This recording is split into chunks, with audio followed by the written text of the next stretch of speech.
Buenos días, buenos días. Buenos días a todos. Hola, profesor. Hola, compañeros. Buenos días. Buenos días a todos, buenos días. Espero se encuentren bien. Buenos días. Buen día. Buenos días. Denme un segundo porque mi amigo del de los tamales es la tercera vez que pasa. Yo creo que la venta está un poquito lenta. Esperemos que ya se vaya de la calle. Bueno, parece que ya se fue. ¿Sí me escuchan bien? Ok, perfecto. Bueno, pues espero que hayan tenido una buen periodo vacacional, si salieron un poquito, y que el sábado pues no hayan hecho como mucho para que se hayan podido escapar a lo mejor algún ladito chiquito, ¿no? Pero algo que les haya sacado de la rutina. Vamos a tener clase. Por ahí Cintia me comentaba que no hemos dado el punto de el trabajo que pedimos. La verdad es que pensaba darlo hasta el final, pero si no en esta semana ya reviso a detalle todos los trabajos y ya les envío quién se gana el respectivo punto.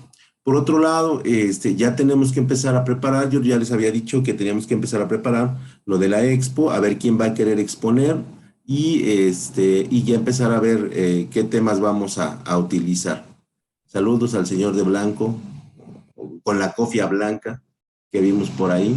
Y bueno, pues vamos a comenzar, porque si no, el tiempo nos come.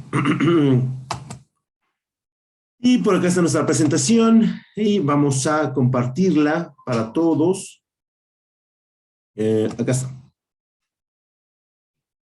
Ok, y entonces vamos a ver, el día de hoy es la continuación del tema 6 y estábamos viendo las principales fuentes de financiamiento a corto plazo.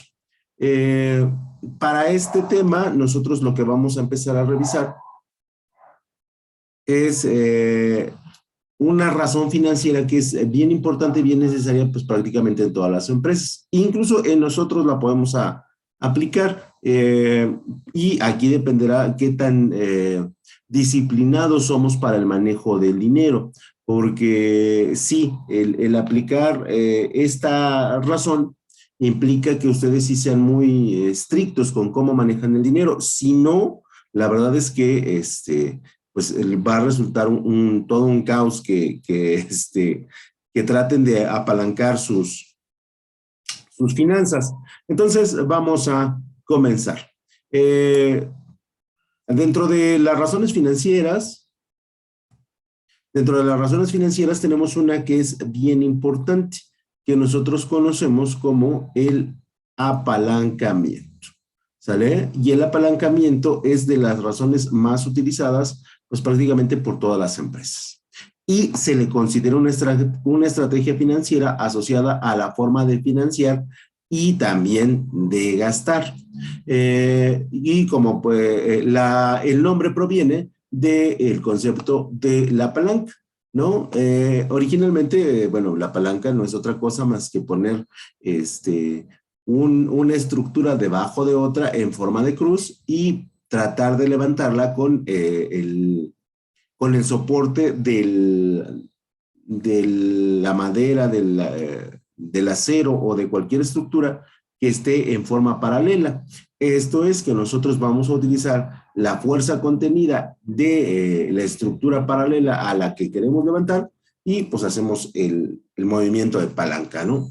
Esto después se transformó en el movimiento de polea, pero bueno, nada más como para que se den una idea de dónde proviene el concepto. Y una palanca sirve, pues, básicamente para establecer un esfuerzo mayor. ¿Estamos de acuerdo? Lo que yo no puedo cargar con la fuerza que yo tengo de mis manos, utilizo la palanca y pues, prácticamente se triplica el esfuerzo.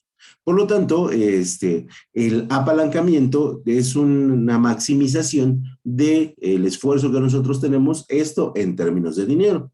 Ya en el campo financiero se consigue lograr con mayor facilidad la obtención de mayores utilidades y potenciar evidentemente las mismas. Por esa razón es que el apalancamiento se utiliza pues prácticamente en todas las empresas. Y repito, incluso algunas personas que utilizan tarjeta de crédito utilizan mucho el apalancamiento. Por lo tanto, el apalancamiento es un mecanismo de inversión que se fundamenta en el endeudamiento, ¿no? Nosotros vamos a buscar invertir a través de endeudarnos y esto puede ser contradictorio, pero la realidad es que funciona y funciona muy bien. Yo siempre he dicho que para un proyecto lo que se necesita es la idea y ya una vez que tienes la idea, el inversor, el que tiene el dinero, va a llegar siempre y cuando esta sea una buena idea. Si no, bueno, sí, la verdad es que la gente dudará un poquito de su proyecto. Por lo tanto, el método del apalancamiento nos sirve para generar el endeudamiento a través de la inversión. Y por lo tanto, pues desarrollar el negocio, desarrollar el proyecto o desarrollar una deuda, porque también sirve para eso. Entonces, lo que nosotros hacemos es que vamos a pedir un préstamo para el apalancamiento a un tercero. Entonces, el apalancamiento es la solicitud de préstamos a terceros destinados a la inversión y evidentemente condicionando el endeudamiento. Por esa razón es que es tan importante que nosotros consideremos cómo funciona. El elemento básico dentro de lo que significa el apalancamiento financiero es la deuda, ¿sale? Sí vamos a tener deuda, pero esa deuda debe estar sujeta para el desarrollo de la inversión. Si nosotros no lo vamos a invertir, si nosotros no vamos a recuperar ese dinero, entonces el apalancamiento no va a ser tan efectivo, porque va a ser difícil poder pagar dicha inversión y dicho endeudamiento. Por lo tanto, sí es importante que cuando nosotros analicemos si vamos a apalancar nuestra inversión, determinemos cuánto necesitamos que nos presten y cuáles son los intereses que vamos a pagar por dicha operación. ¿Por qué? Porque eso depende si tenemos un buen apalancamiento o si tenemos un apalancamiento que al final nos va a resultar contraproducente en términos de la inversión que nosotros teníamos. Entonces, en ese sentido, sí hay que ser pues muy cuidadoso para determinar este factor, ¿sale? Primero que nada, ¿cuánto les queremos prestar? Y en segundo lugar, ¿cuántos intereses vamos a pagar? Y a partir de ahí, sí podemos determinar si queremos, si vamos a apalancar la deuda o no la vamos a apalancar.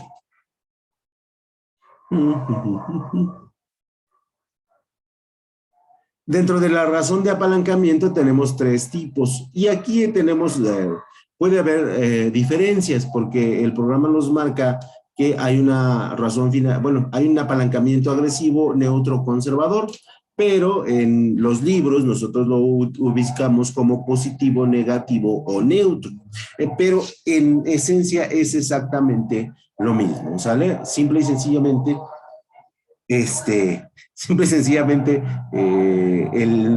el nombre cambia, pero el concepto no. Y si escuchan, ya ahí viene otra vez mi amigo el de los tamales. No sé qué está pasando. Hay una abundancia de tamales, yo creo. Nadie quiere comer tamales, todos estamos a dieta. Ya se fue, gracias a Dios. Entonces, les decía que hay diferentes formas de apalancar, pero la realidad es que todas pertenecen al mismo concepto, ¿no? Entonces, el apalancamiento financiero logra que el dinero se invierta y que a la inversión nosotros obtengamos beneficios, ¿vale? Nosotros podemos invertir ya sea al capital, ya sea a un proyecto, ya sea a un punto muy exacto del proceso financiero que nosotros tengamos y de alguna otra manera nosotros podamos utilizar el financiamiento para pagar o para invertir o para generar utilidad, ¿no? Entonces, en ese sentido, lo ideal dentro de las razones financieras o dentro del apalancamiento es que haya un equilibrio entre la inversión que yo estoy pidiendo y el capital que yo tengo. Pero esto dependerá exclusivamente de el proyecto que ustedes tengan, de la seguridad con la que ustedes creen que el proyecto va a dar y del estudio complementario de otras áreas de la administración que les determinen si el proyecto es viable o no es viable. Lo ideal es que nosotros trabajemos diferentes tipos de apalancamientos a partir de lo que nosotros conocemos del proyecto. Y en ese sentido, pues la gente que lo desarrolla es la más experta. El buen amigo Jordi, hay que darle acceso. Les decía que la gente que desarrolla los proyectos es la que mejor los conoce, ¿no? Y entonces en ese sentido ellos tendrán que establecer los números, tendrán que establecer los datos y el análisis de su negocio y de su empresa para determinar si el endeudamiento es agresivo, es neutro o es conservador. Y que les decía que es exactamente a lo que vamos a ver ahorita, donde el primer apalancamiento que tenemos es el apalancamiento positivo y surge cuando la rentabilidad derivada de las operaciones resulta mayor al importe de los intereses y las comisiones pagadas por el crédito. Aquí nosotros vamos a poner el 70% de la inversión y vamos a apalancar el 30%. ¿Estamos de acuerdo? Entonces aquí seguramente el interés y el importe de la comisión o el importe del total va a ser menor o va a ser muy manejable. Imagínense que ustedes quieren sacar una televisión a meses sin intereses y al banco, a su tarjeta de débito, Banamex, Bancomer o cualquiera de estas, dicen, ¿sabes qué? Voy a apalancar. La televisión cuesta 10,000 pesos y ustedes traen 8,000. Y entonces ustedes pagan 8,000 en efectivo y los otros 2,000 a 12, 3, 9, 6 meses sin intereses. Entonces, el monto del interés realmente es muy bajo porque ustedes están apalancando su deuda con su capital y un porcentaje muy pequeñito de inversión externa. Entonces ahí realmente en teoría ustedes no tendrían problema en pagar 2,000 pesos en 3 meses o en 6 meses. ¿Por qué? Porque realmente los montos van a ser muy pequeñitos, ¿no? Y entonces ahí tenemos un apalancamiento positivo porque no vamos a tener problemas en pagar nuestra deuda.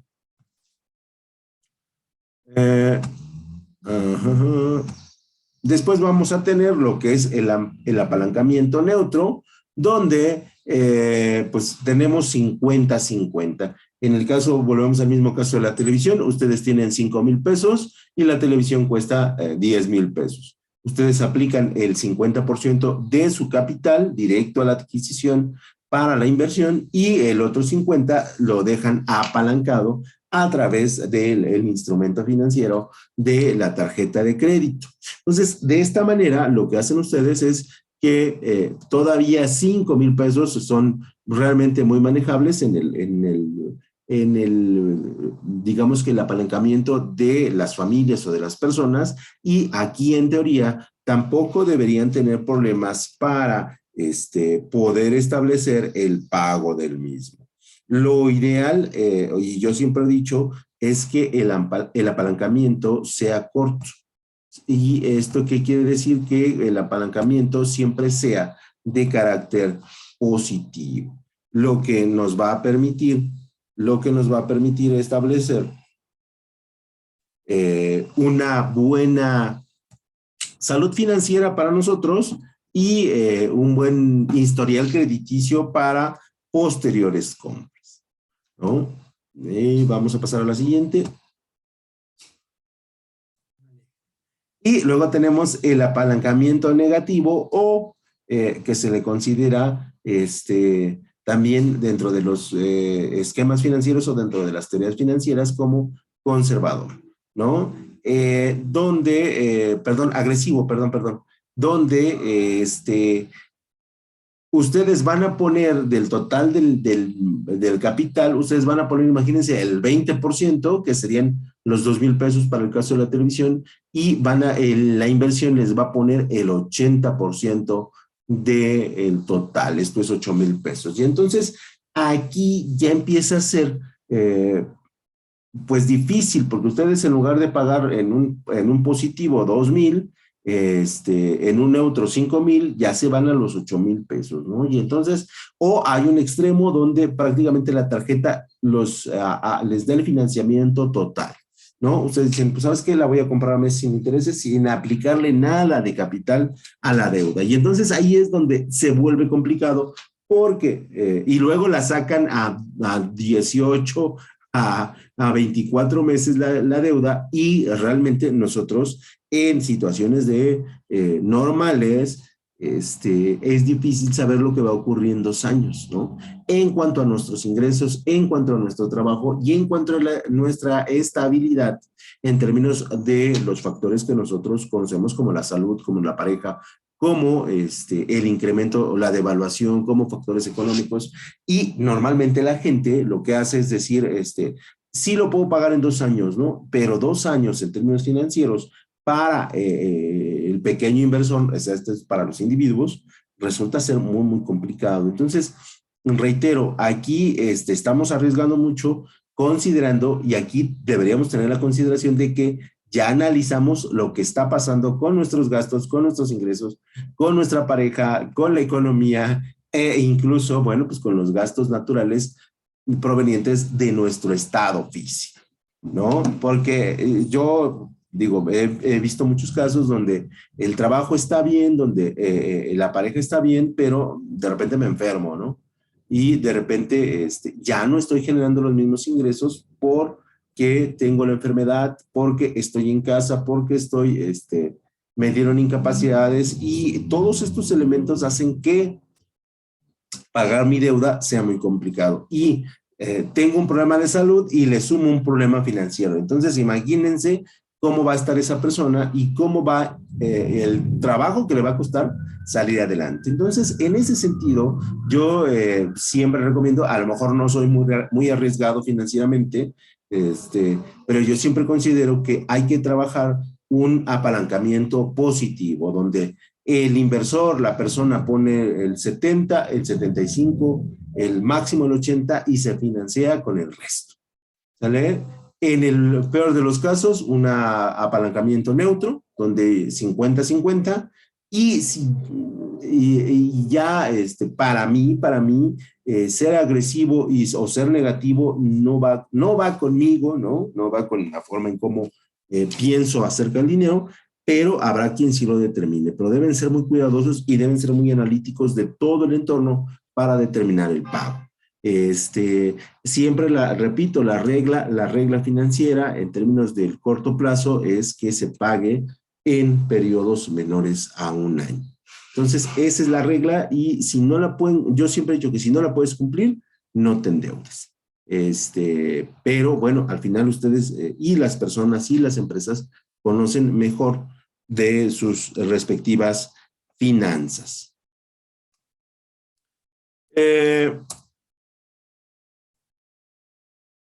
¿Cuáles son las ventajas del apalancamiento financiero? Pues evidentemente vamos a tener que yo me endeudo en una escala manejable, y que eso me permite multiplicar los beneficios de ese endeudamiento, ¿no? Evidentemente, si yo pido 20 pesos, esos 20 pesos me van a permitir generar 100 o 200, ¿no? Entonces, siempre consideren esa variable. Y repito, siempre deben ir hacia lo más alto, ¿no? Yo siempre les digo, Voy a vender tamales, profesor. Está excelente, muchachos. Yo no tengo ningún problema con eso, ¿no? Porque así empiezan las grandes inversiones. ¿A cómo lo vas a dar? Lo voy a dar a 10 pesos. ¿Y cuánto te va a costar? Y entonces ahí es donde la gente se queda callada, ¿no? O sea, ¿cuánto cuesta cada tamal? Y ahí es donde no saben. Y es lo que nosotros como gente de administración, como gente de finanzas, debemos saber perfectamente en cuánto sale para poder determinar si tenemos una ganancia realmente considerable o si solamente voy a estar ganando un porcentaje pequeño del total del esfuerzo que yo hago. Entonces aquí siempre traten, siempre muchachos, cuando pongan un negocio, de que yo le invierta un peso y que de ese peso obtenga 15, 20, 25. ¿Sale? Pero para ello se tiene que trabajar, para ello se tiene que estudiar y para ello se tienen que hacer las pruebas necesarias. Órale, han de traer un tráiler. Entonces, esa es la primera ventaja que nosotros tenemos, ¿no? Que nos estamos financiando siempre y cuando esa finanza nos deje una ganancia realmente muy alta. En el número 2, el apalancamiento puede ayudar a invertir sobre determinadas operaciones, activos y que por su elevado costo nosotros no podemos cubrir por completo, ¿no? Y nos permite que la inversión crezca, se desarrolle y que la inversión no se limite a la posibilidad de solamente mi capital o el capital de la empresa. Entonces, repito, la mayoría de las empresas nos apalancamos. Y tercero, siempre que sea positivo el apalancamiento, vamos a tener eh, como proceso de inflación o de pago de intereses una cantidad menor. Y si el apalancamiento es positivo, en etapas también de inflación va a ser el menor el costo que nosotros pagamos producido por el préstamo de ese elemento. Entonces, son solamente algunos que son los más, digamos, comunes, ¿no? Ya hay otros elementos ventajosos mucho más técnicos y mucho más de analíticos para las empresas, pero como todo, que todo tiene ventajas, también existen desventajas, ¿no? Y las desventajas se fundamentan en que eh, nosotros tengamos pérdida en nuestro proyecto, en que nosotros no podamos pagar la deuda que tenemos y que, bueno, pues generemos doble deuda. ¿Por qué? Porque ya tenemos la deuda que nosotros habíamos tenido contraída con nuestros inversionistas y con nuestro capital para generar el proyecto y después, bueno, vamos a tener el problema de a las personas que nos prestaron el dinero, pueden tenerles que pagar, ¿no? Entonces tenemos por ahí una doble deuda que, repito, va a ser bien dura de solventar, ¿no? También hay que decir que cada vez que pedimos dinero prestado hay un riesgo.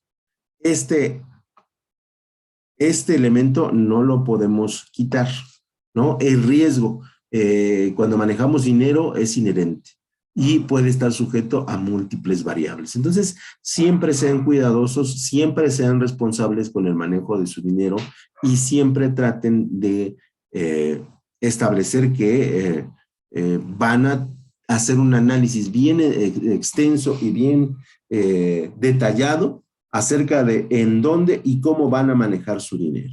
Porque en lo general, muchachos, nosotros no solamente gastamos y nunca pensamos en en cómo me gasté ese dinero, en qué me lo gasté y en qué me va a beneficiar. Y entonces, en ese sentido, siempre vamos a tener, pues, de alguna otra manera, problemas, ¿no? Y cuando hay una sobreproducción de productos, y esto es solamente para el caso de las empresas, cuando hay una sobreproducción de productos en un mercado tal vez limitado, con poca población, este fenómeno se conoce como la deflación. ¿Qué es la deflación? Es la pérdida del valor del producto hacia el consumidor, ¿no? Y ahí es porque, bueno, inundamos el mercado con productos similares y el mercado forzosamente se tiene que ver obligado a bajar sus precios, ¿no? Y por ahí en el video pongo el ejemplo de las personas que hacen uñas o las personas que hacen tatuajes o las personas que que bueno, tienen su estética o su barbería. En una región muy pequeñita, lo único que van a hacer es que uno de los negocios va a decir, ¿sabes qué? Yo el tatuaje te lo dejo, el más carero te lo deja en 1,800, yo te lo dejo en 1,000, con tal de generar ingresos. Y entonces la gente se va a ir con el que hace los tatuajes de a 1,000 y el de 1,800 va a decir, ok, te lo dejo en 980. Y entonces la gente se va a ir con el de 980 y entonces eso hace que haya deflación, que esto es que los precios de los productos vayan perdiendo su valor. Esto solamente se da en algunas situaciones, no es común, la verdad es que no es común. Y, por ejemplo, en nuestro país, con una geografía tan extensa y con tantos habitantes y cada vez naciendo más, pues es difícil que haya estos fenómenos. Pero en el terreno local, esto es en los estados, esto es en los municipios, sí se pueden dar estos fenómenos donde por fuerza tienes que dar el producto más barato, ¿no? Y también decimos que el mayor riesgo al que nos podemos enfrentar al utilizar el apalancamiento es que la pérdida se multiplique y acabe poniendo en riesgo nuestro patrimonio. Y aquí tiene que ver con los intereses que nosotros firmamos a la hora que nos prestan el dinero y cómo es que tendríamos que pagar dichos elementos para poder generar el pago del interés más la generación de las ganancias. Entonces, en ese sentido, repito, manejar dinero implica un riesgo, muchachos.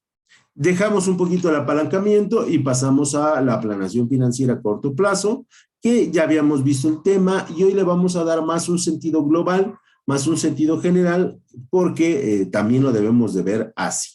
¿Sale? Y nosotros sabemos que la planificación financiera a corto plazo se lleva en periodos de 12 meses, donde normalmente utilizamos a los activos circulantes para que nos den financiamiento.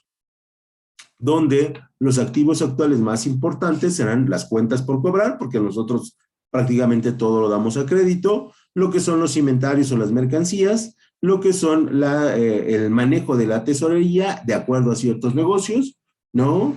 También tendremos lo que son los títulos negociables, lo que es el manejo de las acciones, y esto, bueno, está restringido a algunas cuantas empresas, y los pasivos también que utilizamos para la planificación financiera a corto plazo, pues tiene que ver con las cuentas por pagar, esto es las deudas que yo tengo contraída, y así tengo préstamos bancarios a corto plazo. Entonces, siempre que hablemos de corto plazo, vamos a estar considerando estas cuentas. Y estas cuentas son las más importantes que nosotros tendríamos que analizar y revisar para una buena planificación.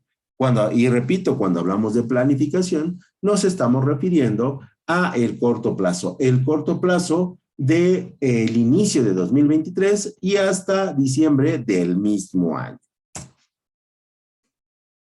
Que de hecho ya se está haciendo la planeación, ¿no?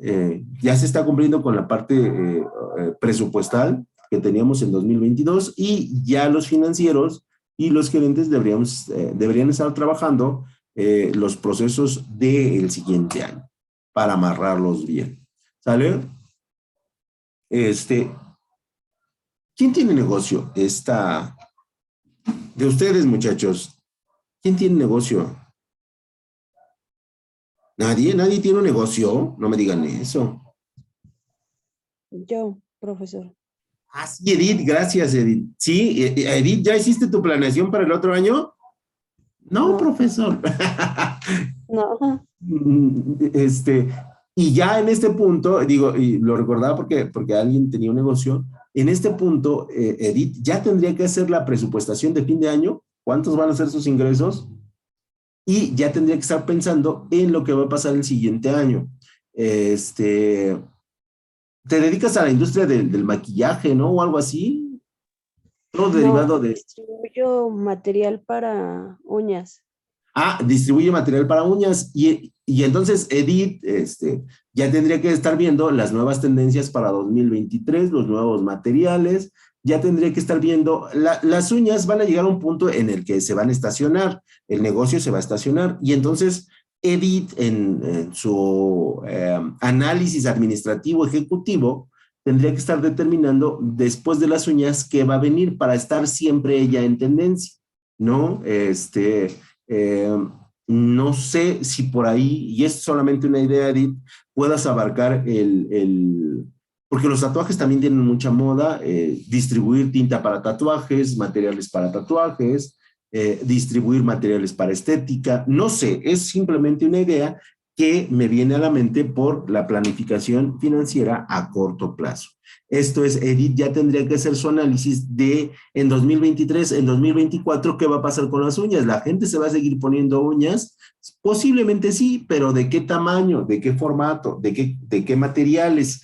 ¿Qué es lo que va a estar de moda dentro de sus años, ¿no? Y eso le va a ayudar a Edith a estar dentro de los parámetros que los clientes le solicitan en términos de materiales.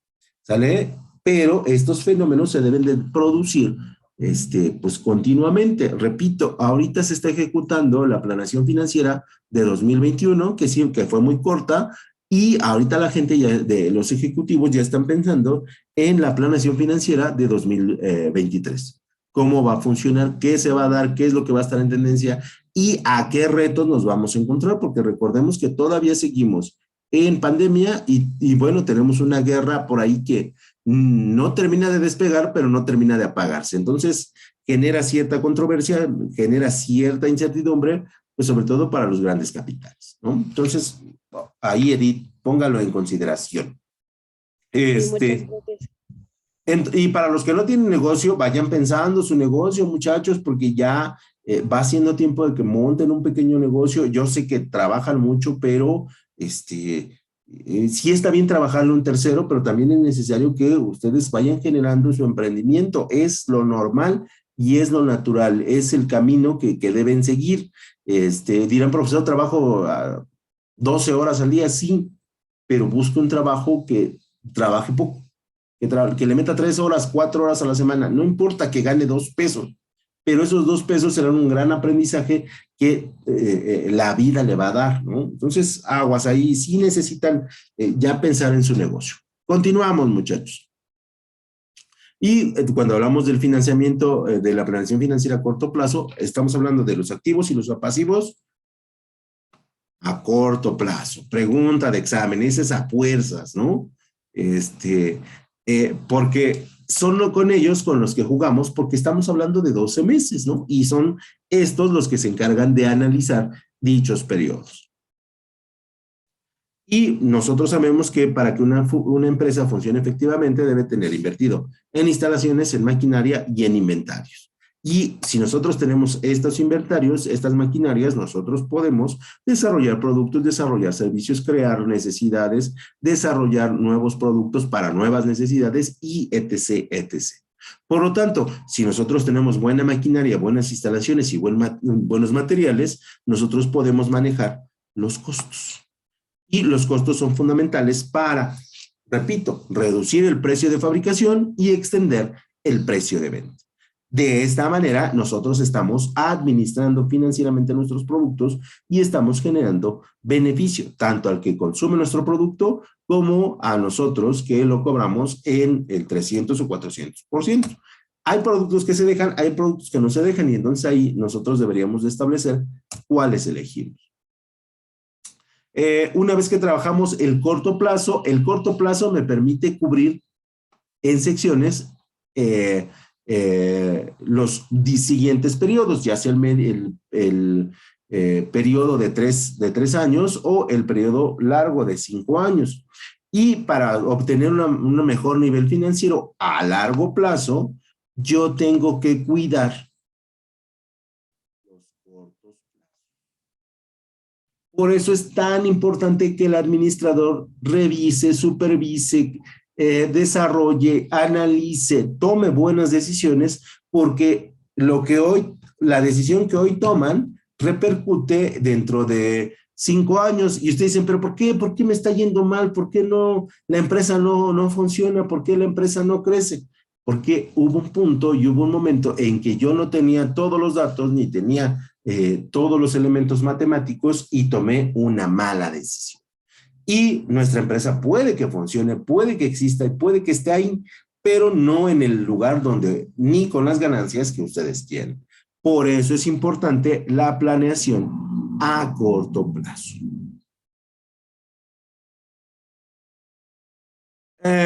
Cuando hablamos de planeación, no implica que nosotros no tengamos riesgos, sí los vamos a tener. Habrá momentos en que nuestras ventas por algún motivo sean menores, pero nosotros ya deberíamos tener previsto que va a haber un momento en que nosotros vamos a tener dificultades. Y pongo el ejemplo, seguramente lo vieron en esta semana de Netflix, ¿no? Que Netflix hoy, bueno, todos estaban alarmadísimos porque había perdido suscriptores, ¿no? Aproximadamente 2 millones de suscriptores. Y la gran pregunta que yo me hacía es que no sabía Netflix que iba a perder esos 2 millones de suscriptores con la entrada de otras plataformas, con el ingreso de plataformas gratuitas, con la saturación de las plataformas. Por supuesto que sí, ¿no? Y esto no es una medida de alarmarse para Netflix, es una medida y una estrategia administrativa, donde dice, vamos a meter publicidad, y la publicidad o la baja en las suscripciones no es otra cosa para que ingrese publicidad y que ustedes, en lugar de estar viendo su serie o su telenovela favorita sin cortes comerciales, entre cada capítulo les avienten un comercial de la telefonía, del banco, del teléfono, etc., etc. Y entonces ahí Netflix va a hacer una cobertura mucho más grande y va a poder cobrar mucho más caro por sus producciones. Entonces, se tiene que analizar, porque evidentemente ellos ya sabían que esto iba a suceder y solamente es el pretexto para que en el futuro ustedes vean su serie favorita con comerciales, ¿no? Y es curioso porque hace 30 años veíamos la misma serie con comerciales y no pagábamos, muchachos. Pero bueno, así son los tiempos modernos, ¿no? Por lo tanto, la planificación financiera a corto plazo me permite generar un enfoque más estricto y más analítico sobre cómo están las finanzas de toda la empresa. Porque, repito, cada decisión de las empresas, de los departamentos de la empresa, afecta el largo plazo. ¿Vale? Y la planificación financiera siempre se fundamenta como un elemento estratégico. Todas las empresas lo tienen que hacer, todas las empresas tienen que desarrollarlo y todas las empresas deben informarlo a los dueños o directivos de la misma. ¿Vale? ¿Sobre qué lo podemos hacer? Sobre los balances generales, sobre los estados de resultados, sobre los estados de situación financiera, sobre cualquier estado que nos dé información de cómo está el movimiento del dinero en la empresa. Y por lo tanto, y también a la par, nosotros tenemos que establecer cuáles son las proyecciones de ventas, los ingresos y los activos con los que yo cuento para que se coordinen entre las ventas y los elementos contables y me puedan dar una imagen más clara de cómo está la situación de la empresa. ¿Sale? Hay empresas que pues esa información la guardan muy secretamente y hay empresas que la dan muy abiertamente. Aquí ya dependerá de su manera de administrar, pero sí es importante que todos conozcan cómo estamos, ¿no? A mí me parece que es lo ideal. Y bueno, hasta aquí le vamos a dejar, nos faltaron algunas diapositivas, pero en el video, déjenme decirles cuántas, en el video, de hecho nos faltaron 3 diapositivas, ya veremos, ya lo pueden ver completito, ¿sale? Muchachos, cuídense mucho, ahora sí, ya mañana les dejo tarea y todo normal. Cuídense mucho. Igualmente, gracias. Igualmente, hasta luego. Hasta luego.